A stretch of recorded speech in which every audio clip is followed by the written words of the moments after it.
Today we're doing such a chill video that normally I wouldn't film at all, but you guys said you wanted more chill iPhone headphone quality videos, so this is what you're getting. We've got Ernie in the background, and today we're talking about switching to a dumb phone. Again, this is not my normal content, but I figured we could kind of do these iPhone chill videos for just like random things. I'm not gonna make a whole new channel for it, but here we go. I've had this phone for a month now. It's the Nokia 2780 and it is, I feel like, one of the quote-unquote dumbest phones you can find. We'll start with the specs of this phone. This phone can call and text. It doesn't even have T9 texting. It has like auto suggest, which I think is different than T9 back in like 2010s, thousands. When did we have to use that? I don't even remember. My first phone was a flip phone. It has GPS. You go to the little home screen. You can go to Google Maps. And this was kind of like the main thing I looked for in a dumb phone, that it would still have maps, but it didn't have Instagram or like TikTok or email available. This phone does have email, but every time I try to log in on it, which is honestly a blessing in disguise, it tells me that the kind of software it uses isn't secure, and Gmail literally won't let me log in, so that's nice. You can look up like where you would want to go. I don't want to do it because it will kind of show where I am, but it doesn't do like live updates. You kind of have to do it like MapQuest, where you would look at the next thing it's telling you to go to. It has YouTube and Google, but it is so incredibly slow no matter the Wi-Fi that it's just unusable. I guess like really in a pinch you could use it, but that's kind of again what I wanted, to not use it. And it's got a camera, but it's horrible. So I'm gonna go into why I did it and also like how it's working for me, because I know I shared like kind of a short form video of this and people are saying like I'm cheating or it's not like real, it's performative, and I don't care what other people think because I'm doing it for myself. I'm not doing it to like be perfect or whatever. So as we know, my full job is social media, so anytime I look at my phone I think, okay, I should be posting a story, I should be filming a short, my iPhone, I should be checking my email, I should be linking products from my last post. And this isn't to say that like my job's hard or I don't like my job, but it was just very hard to separate the two. And then my phone was still like used for leisurely, so I'd watch YouTube videos on it, I would watch, you know, TV on my phone, I would use it for fun, and I kind of wanted it just to be for work. I didn't want to have to lug my work around all day every day, because I'd be on the main floor with my daughter and I would have my phone next to me because I'm thinking, okay, well, what if my mom or dad or somebody texts that they want to come over and, you know, play or whatever?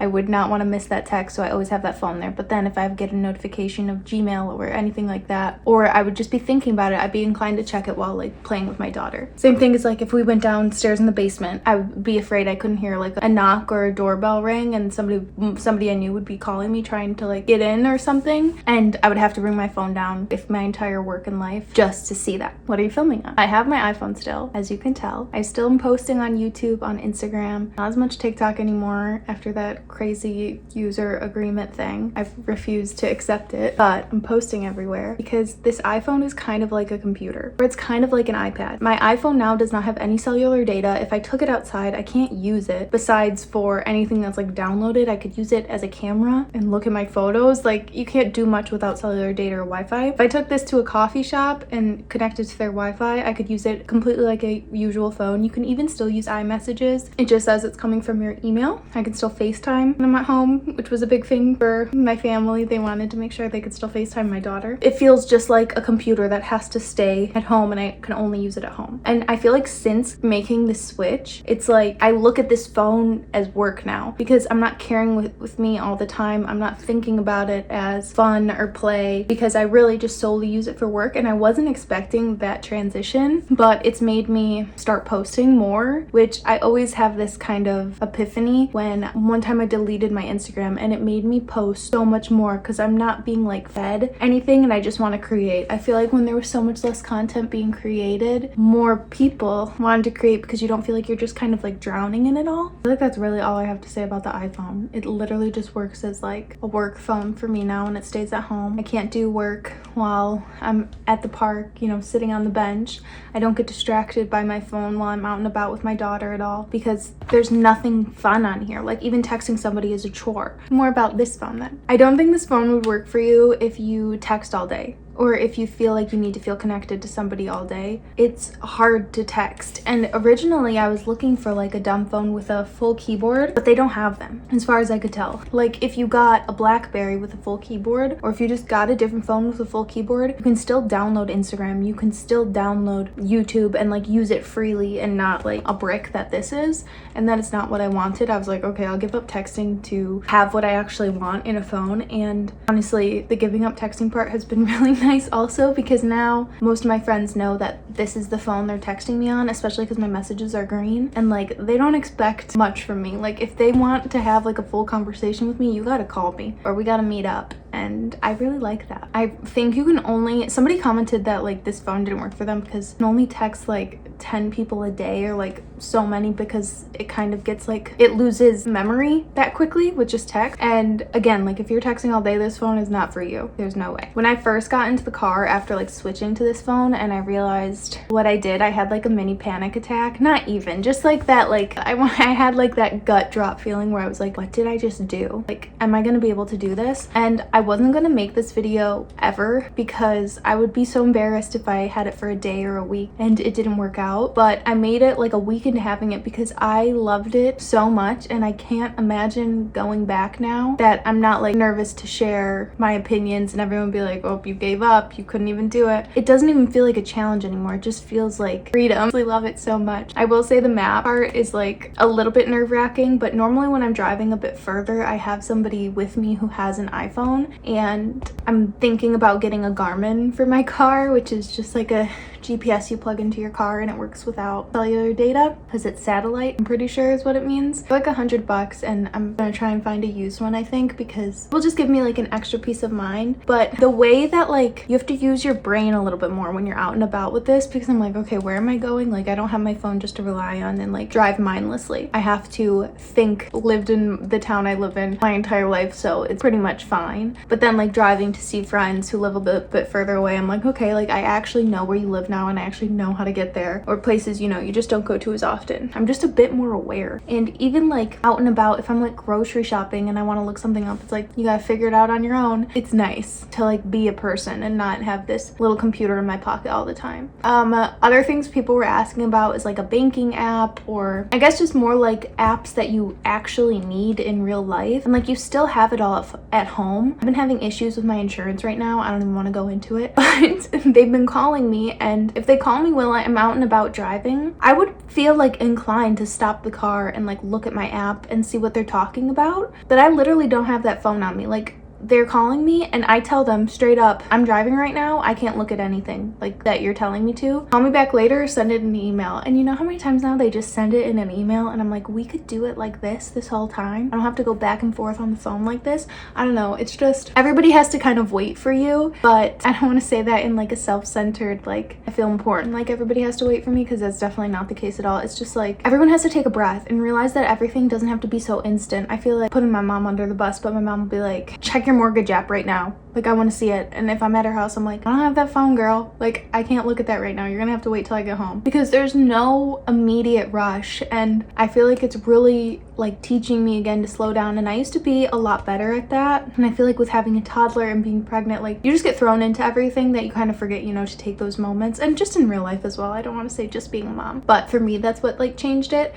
And the other day I was thinking, because when I go to the bathroom now, I don't bring my iPhone with me and I just have to sit there.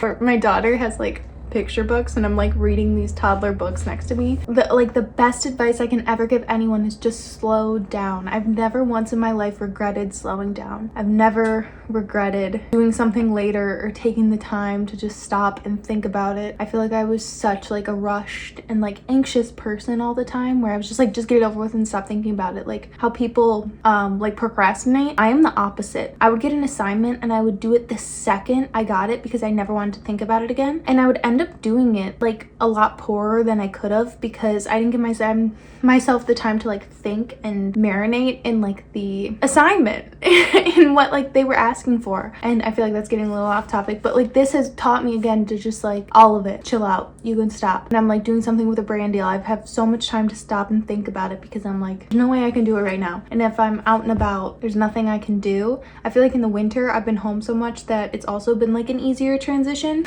because I'm scared scared of getting sick right now with a toddler and being pregnant. It's been like so snowy that you actually can't go anywhere. So I have my phone like at an arm's reach, I would say. Like I've just put it in a drawer with all my cameras and kind of treat it as that now. And also I could just like go on my actual laptop and see whatever I needed, but it's not just like sitting next to me all the time like it was before, so I'm very less inclined to use it like that. But in the summer I'm curious how it's gonna be, because go to the swim club, we're at the park all day, we're going on walks, like we're outside all day, where it is gonna be a little bit of a further reach, but also it's like I won't know what's going on regardless, so it's fine. Okay, last thing I will talk about though, because I forgot, is everything that I have to bring now around, because this is just call and text. I have a little planner now that I bring around. I used to use my Google Calendar religiously, and I've been using it since like college. I can go back so far. It's terrifying, honestly. So now I have a little planner. I bring it out when I'm at the doctor's office and they're like, schedule your next appointment. I whip out my little planner, write it right down. It's always in my purse. I always have it. Easy. Next thing is my Digicam. I bring that around because I love to take pictures, especially having a toddler. This still being my job, I like to post on Instagram. I do take less pictures though, because it takes like a minute to turn on your camera, all that kind of stuff. I feel like I do miss more. Honestly, the amount of photos I was taking on an iPhone, I didn't need to be taking those. And like, what are we doing with all of these? I don't know, like that also stresses me out. At one point I was trying to like print them out and put them all in like a photo album, but now it just feels more attainable because I don't have that many photos. I'll take it out. Like my daughter went to her first soccer practice or whatever, and I took out my Digicam, I was recording, I was taking photos. So like in that moment I took a lot, but just day to day, like before where I would take a picture of a product at a grocery store, like I'm not doing that. I just have to use my brain and remember things. I was always like a list person at the grocery store. Like I just have a notepad on the fridge, and then Brandon and I can write whatever we need on that, and then I take that, so that's not anything new. A compact mirror. I didn't realize like how much I would just rely on opening my front camera on my iPhone and like doing my lip liner or checking if something was in my teeth. So that was like a newer addition to add to my purse. Is there anything else? Oh, a lot of people ask about streaming music. You can't. I guess you could bring your iPhone or get an iPod. You'd have to download all the music beforehand and then play it. But honestly, it's refreshing to lose all this choice and all this like ways we can alter our environment at the flip of a switch, exactly what we want. Like I just have to listen to the radio now. And before, my daughter would get in the car and say, Trolls, play Trolls. And we were listening to Trolls on repeat. And I was like, I think I'm gonna lose my mind. So now my daughter just kind of learned. I told her once, like, I don't have that phone anymore. We can't listen to Trolls. She's like, okay. And we turn on the radio and now we go through songs and she goes, no, not this, not this. And you know, until she finds something she likes. So much more fun and cute, honestly. Sometimes it's literally like the religious radio and she likes one of those songs and I'm like, okay, I guess this is what we're listening to, which might drive some other people crazy. And sometimes I'm like listening to it like, what the hell am I listening to right now? It's just like, it feels more normal and more natural. I wish my car had a CD player because then I would do that, but we don't need all this choice and all this ways to like make our environment exactly the way we like. Like you just gotta live in it sometimes. So I adore my flip phone, if you couldn't tell, and I implore you to try it out or think about it, or I don't know, think how it would change things. Use your phone in a more dumb phone kind of way, because it's still $50. Like it's still an investment to go and buy this, and I've already had it like not work twice on me because again, it's just like an SHITTY phone compared to an iPhone and Android and whatever, a smartphone. Those are computers. This is a POS. So we'll see how long it lasts, but I hope it lasts me forever because I seriously do love it. I will link a few other ones that people say they like in the comments below because I really searched this. Oh my god, I didn't even talk about this, but if you're thinking of getting one, you can get them on Amazon. You can get it through your phone carrier, depending what one you get, but you just have to make sure it's unlocked. And then you would go into your phone carrier. They would switch your iPhone, your Android, whatever, to this because my iPhone didn't have a physical SIM card. And now I have a little physical SIM card in that. That's it. Yeah, okay. I hope you guys enjoyed this. Seriously, so chill, so chatty, so talky. But that's my flip phone. I love you guys absolutely. I'll see you in a few days. Bye.